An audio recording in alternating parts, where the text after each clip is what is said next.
Ang aktor ang alamat, isang pagbabalik-tanaw sa buhay at sining ni Armando Goyena. Sa maningning na kasaysayan ng pelikulang Pilipino, may mga pangalang nananatiling nakaukit, hindi lamang sa celluloid kundi maging sa kolektibong alaala ng bansa. Isa sa mga haliging ito ng tinaguriang Golden Age of Philippine Cinema ay si Armando Goyena, isang aktor na ang husay at karisma ay nagbigay buhay sa ilan sa mga pinakatumatak na pelikula mula sa LVN Pictures.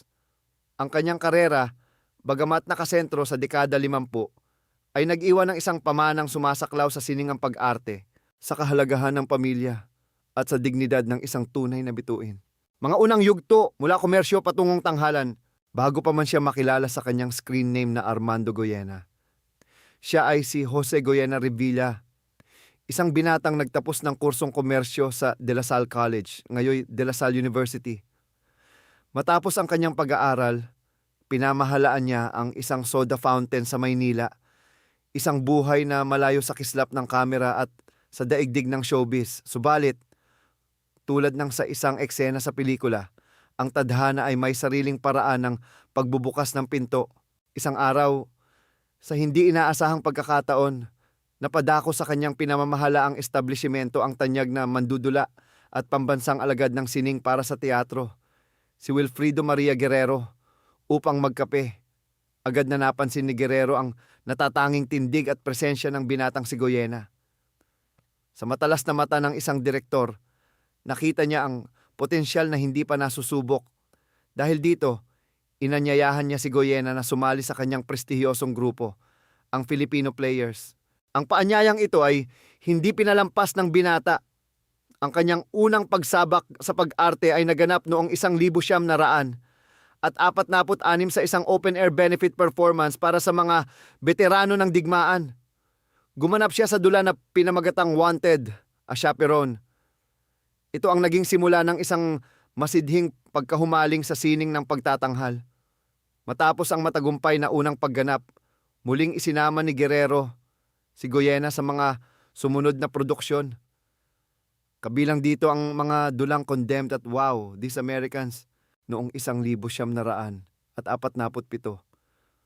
Ang tiwala ni Guerrero sa kanyang kakayahan ay lalong tumibay, na humantong pa sa paglikha ng isang one-man play na eksklusibong isinulat para sa kanya, ang What a Guy, noong 1948. Sa loob ng 2 taon ng kanyang pagiging aktor sa entablado, ang kanyang natatanggap na sweldo ay sinasabing hindi kalakihan.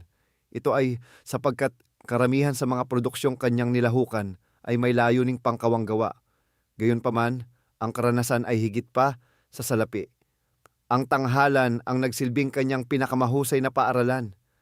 Dito nahasa ang kanyang disiplina, ang kanyang kakayahang magsaulo ng mahahabang linya at ang kanyang abilidad na magbigay ng buhay sa isang karakter sa harap ng mga manonood. Ang kanyang reputasyon bilang isang mahusay na aktor sa entablado ay mabilis na kumalat. Hindi nagtagal napansin siya ng isa pang haligi ng teatro at pelikula, si Lamberto Avellana. Inimbitahan siya ni Avellana na maging bahagi ng Barangay Theater Guild, kung saan siya ay gumanap sa mga kinikilalang dula tulad ng Joan of Lorraine, Summer and Smoke, at ang obra maestra ni Nick Joaquin, ang A Portrait of the Artist as Filipino.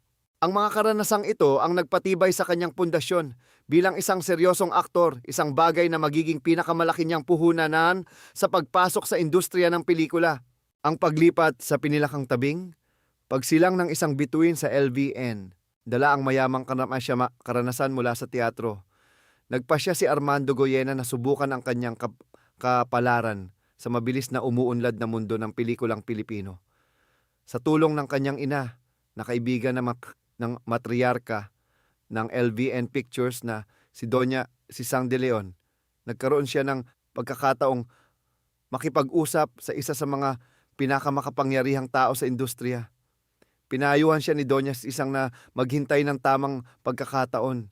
Matapos ang ilang buwang paghihintay, dumating ang tawag mula sa LVN. Ang kanyang unang papel ay bilang isang army lieutenant, isang supporting role sa pelikulang pinagbidahan ng isa sa mga hari ng takilya noon, si Leopoldo Salcedo, noong 1948. Nasundan pa ito ng ilang mga second lead roles kung saan unti-unti niyang ipinamalas ang kanyang natural na karisma at ang lalim ng kanyang pag-arte na hinubog ng tanghalan. Ang kanyang malaking pagkakataon ay dumating noong 1900 at 49 sa pelikulang Maria Velez. Ito ang kanyang unang pagbibida at dito unang nasilayan ng publiko ang kanyang potensyal bilang isang matini idol. Ngunit ang tunay na magpapatibay sa kanyang katanyagan ay ang pagsasama nila ng aktres na si Tessie Quintana. Ang kanilang kimika sa screen ay hindi maikakaila, isang perpektong kombinasyon ng kisig ni Goyena at ng maningning na ganda ni Quintana. Mula rito, isinilang ang isa sa pinakamatagumpay na love team ng dekada 50. Ang tambalang Goyena Quintana ay naging paborito ng masang Pilipino. Nakagawa sila ng halos 15 pelikula. At halos lahat ng ito ay naging box office hit. Ang kanilang mga pelikula ay naging salamin ng mga pangarap at pag-ibig ng kanilang henerasyon. Ang dekada, 50 ang naging rurok ng karera ni Armando Goyena. Sa loob ng 10 taon, nakagawa siya ng humigit kumulang 44 na pelikula, karamihan sa ilalim ng LVN Pictures. Panahon ito kung kailan ang industriya ay pinangungunahan ng mga dambuhalang pangalan tulad ni Rogelio de la Rosa, Pancho Magalona, at Pempe Padilla, ngunit nagawa ni Goyena na magkaroon ng sarili niyang puwang at ningning. Ilan sa kanyang mga di malilimutang pelikula sa panahong ito ay ang mga sumusunod. 1950, Misteryoso. 1951, David at Goliath, Talisman at Pag-asa. 1952, Harana sa Karagatan, Tia Loleng at Tenyenteng Carlos Blanco. 1953, Kidlat, ngayon, kung saan siya gumanap bilang bersyon ng Pilipinas ni Superman, at Hawaiian Holiday. 1954, Dalaginding, Damong Ligaw at Ikaw ang Dahilan. 1955, Banda 1. 1956, Abandonado at Medalyong Perlas. Ang kanyang karanasan sa teatro ay malinaw na nakatulong sa kanyang tagumpay sa pelikula. Nagbigay ito sa kanya ng disiplina at profesionalismo na hinangaan ng kanyang mga kasamahan. Hindi siya isang bituin na umasa lamang sa itsura. Siya ay isang aktor na may kakayahang magbigay ng bigat at katotohanan sa bawat papel na kanyang ginagampanan. Isang natatanging pagganap ang komedya at puso ng Tia Loleng. Sa lahat ng kanyang mga pelikula, isa sa mga pinaka-memorable at natatangi ay ang Tia Loleng noong 1952. Sa pelikulang ito, ipinakita ni Goyena hindi lamang ang kanyang kakayahan sa drama at romansa, kundi pati na rin ang kanyang talento sa komedya. Ang konsepto nito, kung saan ang isang lalaki ay nagpapanggap na babae upang mapalapit sa kanyang minamahal, ay maaaring magpaalala sa modernong manonood sa pelikulang Mrs. Doubtfire ni Robin Williams. Ngunit mahalagang tandaan na nauna nang ipinalabas ang Tia Loleng ng ilang dekada, isang patunay sa pagiging malikhain ng sining Pilipino noon. Sa kwento, ang karakter ni Armando ay hindi pinahihintulutang makipagkita sa kanyang kasintahan na ginampanan ni Tessie Quintana dahil sa mahigpit na ama nito. Upang malusutan ang hadlang, naisipan niyang magsuot ng damit babae at magpanggap bilang si Tia Loleng, isang matandang tiyahin. Sa ganitong paraan, malaya siyang nakakalapit sa kanyang sinisinta ng hindi pinagdududahan ng ama nito. Ang pelikula ay naging isang malaking tagumpay sa takilya. Minahal ng mga manonood ang nakakatuwa ngunit taos-pusong pagganap ni Goyena. Ang karakter ni Tia Loleng ay naging isang iconic role na nagpakita ng kanyang versatility bilang isang aktor. Pinatunayan niya na kaya niyang magpatawa ng hindi isinasakripisyo ang puso at emosyon ng kwento. Paglisan sa entablado ng buhay pelikula, ang pamilya bilang pangunahing papel noong 1958 matapos gawin ang pelikulang Casa Grande. Gumawa si Armando Goyena ng isang desisyon na ikinagulat ng marami. Sa kasagsagan ng kanyang katanyagan, pinili niyang talikuran ng showbiz. Ang dahilan ay simple ngunit malalim. Nais niyang ituon ang kanyang buong panahon at atensyon sa kanyang pamilya. Napangasawa niya ang isa sa mga pinakamagandang mukha ng kanyang panahon, ang orihinal na kamay girl na si Paquita Roses. Ang kanilang pagsasama ay biniyayaan ng 8 anak, 7 babae, Marites, Tina, Cecilia, Pita, Rosie, Malo at Sita, at isang lalaki, Johnny.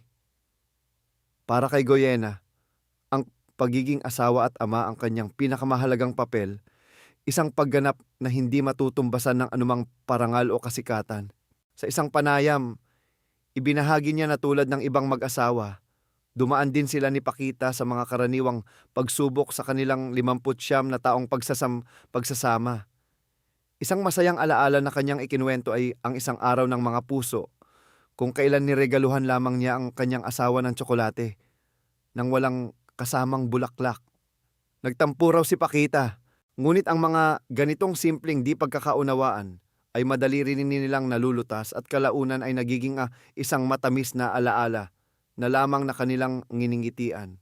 Ayon kay Goyena, sila ay nagpakasal sa isang panahon kung saan ang kasal ang tanging landas para magsama ang dalawang taong nag-iibigan. Ang pagtatagal ng kanilang pagsasama, aniya, ay hindi lamang nakabatay sa pisikal na atraksyon, kundi sa mas malalim na pundasyon ng pagmamahal, pag-unawa at respeto sa isa't isa. Bagamat tinalikuran niya ang pag-arte, ang kanyang pamana sa industriya ay nagpatuloy sa pamamagitan ng kanyang mga anak.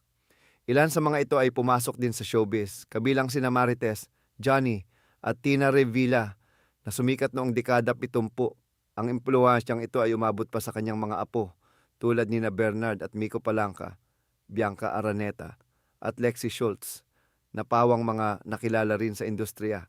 Ang huling mga kabanata, isang maikling pagbabalik at pamamaalam. Makalipas ang maraming dekada ng pamamahinga, pansamantalang nagbalik si Armando Goyena sa paggawa ng pelikula noong dekada 70. Noong 1975, gumanap siya bilang ang patriarkang si Don Eugenio Lopez sa makasaysayang pelikula ni Chito Ronyo na Escapo. Ang kanyang presensya sa screen ay nagpakita na kahit lumipas ang panahon, ang kanyang husay ay hindi kumupas. Muli siyang isinama ni Ronyo sa pelikula nitong Yamashita, The Tiger's Treasure, noong 2001. Ang kanyang pagganap dito, bagamat isang maikling bahagi, ay nag-iwan ng malaking marka.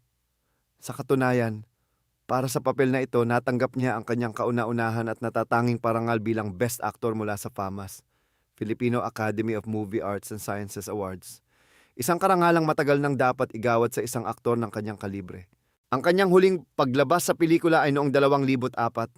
Sa pelikulang ay Shite Imasu 1900 at 41, Mahal Kita. Sa likod ng kanyang huling mga pagganap, mayroon ng personal na laban na kinakaharap si Armando Goyena. Nagsimula nang magpakita ang mga sintomas ng Alzheimer's disease sa panahon ng paggawa ng pelikulang Yamashita. Sa paglipas ng mga taon, unti-unting kinuha ng sakit ang kanyang mga alaala, hanggang sa puntong halos hindi na niya makilala maging ang kanyang sariling pamilya. Noong ika-9 ng Marso 2011, sa edad na 88, tuluyan nang namaalam si Armando Goyena sa Cardinal Santos Medical Center. Pumanaw siya ng payapa, ngunit nag-iwan ng isang ligasyang mananatiling buhay. Si Armando Goyena ay higit pa sa isang matinee idol. Siya ay isang aktor na may malalim na paggalang sa kanyang sining, isang profesional na hinubog sa disiplina ng teatro, at isang bituin na piniling unahin ang liwanag ng kanyang tahanan kaysa sa kislap ng katanyagan. Ang kanyang mga naiambag sa industriya ng pelikulang Pilipino ay isang mahalagang bahagi ng ating kultural na kasaysayan. Isang paalala ng isang ginintuang panahon kung kailan ang mga bituin ay hindi lamang hinahangaan, kundi tunay na iginagalang.